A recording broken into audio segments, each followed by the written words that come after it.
মোহাম্মদ সলিম আর প্রতিকুর রহমান এক। আপনাদের কাজই হচ্ছে কিছু বিড়ালকে বাঘ বানানো। প্রতিকুর রহমানের কি রাজনৈতিক বেস আছে উইদাউট সিপিএম?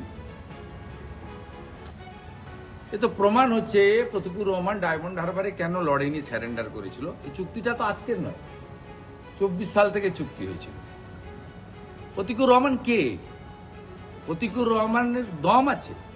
আমাকে যখন বলা হয়েছিল যে পিছন থেকে ফিরাদ হাকিম বলেছিল, কল্যাণ ব্যানার্জি বলেছিল যে পিছন থেকে মমতা ব্যানার্জির ছবিটা সরিয়ে দিলে শুভেন্দুর চেয়ারগুলো সামনে ফাঁকা হয়ে যাবে, তা আমি করে দেখিয়েছি, চ্যালেঞ্জ দিয়েছি, ভবিষ্যতেও চ্যালেঞ্জ নেব।